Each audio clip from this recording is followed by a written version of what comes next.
ولا تكونوا كالتي نقضت غزلها من بعد قوة أنكاسا تتخذون أيمانكم دخلا بينكم أن تكون أمة هي عربا من أمة إنما يبلوكم الله به وليبينن لكم يوم القيامة ما كنتم فيه تختلفون۔ آج سورۃ النحل کی آیت نمبر 92 سے بیان ہے، اور اس عورت کی طرح نہ ہو جاؤ جس نے اپنا سوت مضبوطی سے کاٹنے کے بعد ٹکڑے ٹکڑے کر دیا کہ تم اپنی قسموں کو آپس میں اس کا ذریعہ بنانے لگو کہ ایک گروہ دوسرے گروہ سے زیادہ فائدہ مند رہے۔ اللہ اس سے محض تم کو آزمائش میں ڈالتا ہے۔ وَلَيُبَيِّنَنَّ لَكُمْ يَوْمَ الْقِيَامَةِ مَا كُنْتُمْ فِيهِ تَخْتَلِفُونَ، اور جن چیزوں میں تم اختلاف کرتے ہو ان کی حقیقت قیامت کے دن تم کو ضرور بیان فرما دے گا۔ تو آج سورۃ النحل کی آیت نمبر 92 سے بیان ہے جن سے۔ تو پچھلے بیان میں عہد کا ذکر ہوا تھا اور عہد کو توڑنے والوں کا بیان ہوا تھا کہ عہد کو توڑنے والے کون لوگ ہیں، اور ان کی مذمت میں جو ان کی احادیث اور تفسیر کے اندر جو کچھ علماء نے بیان کیا اس کا ذکر ہوا۔ اب آگے بات یہ ہو رہی ہے، اسی کو آگے کنٹینیو کیا جا رہا ہے کہ اب اسلام سے پہلے اصل میں یہ بات عہد کی کیوں گئی ہے کہ جو عہد کر لیا ہے اور جو وعدہ کر لیا ہے اس کے اوپر اب قائم رہو، اس سے ہٹنا نہیں ہے، اس سے پیچھے نہیں ہونا۔ ہاں معاذ اللہ، جیسے کہ ایک مثال بیان ہوئی تھی کہ اگر کوئی غلط چیز کے اوپر ہی قسم کھا لے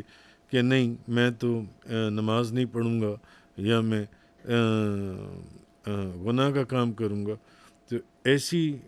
قسموں کو بھی توڑنے کا حکم ہے جن سے۔ تو اسلام سے پہلے جو عرب کے مشرک قبائل تھے ان کی عادت یہ تھی کہ جب وہ ایک قبیلے سے دوستی کر لیتے تھے اور اس کے بعد اس دوستی کر لیتے اور اس دوستی کا ایک معاہدہ کر لیتے، دو قبیلے آپس میں ایک دوسرے سے دوستی کا معاہدہ کر لیتے، تو اس کے بعد اگر انہیں موقع ملتا تو کوئی دوسرا قبیلہ ان کو ایسا ملتا جو پہلے قبیلے سے بھی زیادہ دولت مند ہوتا ہے، جس سے انہوں نے ایگریمنٹ کیا ہے یا جس سے انہوں نے وہ کانٹریکٹ کیا ہے یا معاہدہ کیا یا عہد کیا ہے، وہ اگر پہلے قبیلے سے زیادہ دولت مند ہوتا اور زیادہ طاقتور ہوتا جن سے، تو وہ اس کے ساتھ معاہدہ کرتے اس کے ساتھ، تو اچھا اس کے ساتھ معاہدہ کرتے، اچھا، اور بھلے یہ جو ان کا نیا دوست قبیلہ ہے یہ پہلے والے جس قبیلے سے ان کا معاہدہ چل رہا ہے بے شک اس کا دشمنی کیوں نہ ہوتا، جبکہ معاہدہ ایک پہلے ہو چکا ہے کسی کے ساتھ کہ ہم یہ جو ہماری شرائط ہیں، یہ جو ہماری چیزیں ہم ان کے اوپر قائم رہیں گے۔ تو اصل میں اللہ تعالیٰ یہاں پر مسلمانوں کو عہد شکنی سے بچنے کی تلقین فرما رہا ہے اور ہدایت فرمائی جا رہی ہے کہ تم یہ عادت ہرگز نہ اپناؤ کہ تمہارا جب تم نے کسی سے معاہدہ کر لیا ہے تو اب ایک دوسرا قبیلہ تمہارے ساتھ آ کے جڑنا چاہتا ہے، بھلے وہ جس قبیلے سے پہلے تم نے کیا ہے وہ اس کا دشمن قبیلہ ہی کیوں نہیں ہے، اور وہ صرف اس لیے کہ وہ دولت مند ہے اور اس کے پاس قوت یا طاقت میں وہ بہت زیادہ مال دولت ہے، تو اس کے ساتھ اس لیے یہ تمہاری اخلاق بھی اس کو اجازت نہیں دیتے۔ اور پھر مسلمانوں کو اللہ نے جو مقام دیے کہ مسلمانوں کو تو بالکل بھی یہ چیز زیب نہیں دیتی کہ جب کسی سے معاہدہ کر لیا تو اس معاہدے کو توڑ دیا جائے۔ جیسے کہ میں نے کل کے بیان میں ایک حدیث کا واقعہ بتایا تھا کہ وہ جو صحابی جن کو راستے میں کفار نے پکڑ لیا تھا، وہ پچھلے لیکچر میں آپ دیکھ سکتے ہیں. تو نبی پاک صلی اللہ علیہ وسلم نے ان کو کیا کہا کہ ہم کافروں سے کیے ہوئے عہد کو بھی ہر صورت میں پورا کریں گے. چلو لوٹ جاؤ واپس جون سے، جو عہد کافروں کے ساتھ بھی جو وعدہ کی ہے اس کو بھی پورا کرنا ہے جون سے. تو تم اس روش کو ہرگز اختیار نہ کرو، یہ تمہارے شایان شان ہی نہیں ہے، یہ تمہارے شایان ہی نہیں ہے کہ تم نے جو معاہدہ کیا ہے تم اس کو نبھاؤ، اور جو تم نے ایک وعدہ کیا ہے تم اس کو پورا کرو. اور یہ سوچ کر کہ یہ جو نیا قبیلہ اپنی طاقت میں، دولت میں بہت زیادہ ہے جو پہلے دوست قبیلے سے، تو اس میں مصلحت کا تقاضا یہ ہے کہ پہلے معاہدے کو تو ایک طرف پھینک دو، اس کے ساتھ نیا معاہدہ کر لو، اس معاہدے کو توڑ دو جن سے. تو اس لیے اس نئے قبیلے سے ایک نیا معاہدہ کر لو. تو اصل چیز یہ بتائی جا رہی ہے کہ یہ بات تمہارے مقام سے یا تمہارے شایان شان نہیں ہے مسلمانوں کو، کہ تم تو اخلاق کی دعوت دینے کے لیے بھیجے گئے ہو، اور بذات خود ایک اخلاق تمہارے وجود کے اندر ایک اخلاق کی دنیا آباد ہو، بجائے اس کے کہ تم اس طرح کے ان کے ساتھ جو وعدہ کیا ہے وہ اس کو نبھاؤ. تم ایک نیا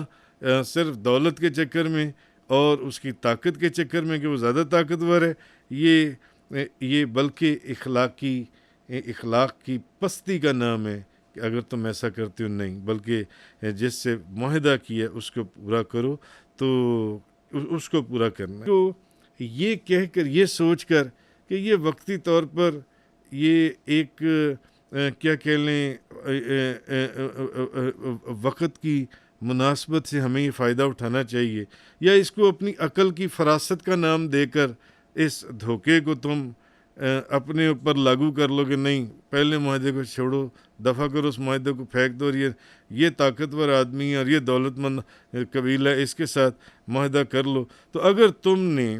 ایسا کیا تو پھر تمہاری مثال اصل میں جس عورت کا ذکر اس آیت میں کیا گیا ہے اس احمق عورت جیسی ہوگی جو سارا دن سود کاٹتی رہتی ہے اور شام کو اس کو ٹکڑے کر جو انسی ہے وہ پارا کر کے پھینک دیتی ہے. تمہاری مثال اس احمق اور پاگل عورت جیسی ہوگی. اس لیے یہ حرکتیں نہ کرو. تو وعدوں کو پابندی، اپنے وعدے کو پابندی سے نبھانا، یہ بھی ایک بڑی آزمائش ہے. آپ دیکھیں وہ دونوں صحابی جن کا ذکر کل کے لیکچر میں نے ذکر کیا تھا، انہوں نے ان کافروں کو کیا کہا کہ ہم کدھر جا رہی ہیں، ہم مدینہ منورہ جا رہی ہیں. انہوں نے کہا نہیں، تم جنگ بدر میں جا رہی ہو نبی پاک صلی اللہ علیہ وسلم کی مدد کے لیے، کیونکہ حضور تو جنگ بدر میں آ چکی ہیں ہمارے خلاف لڑنے کے لیے، تو تم ان کی مدد کے لیے جاؤ گے. انہوں نے کہا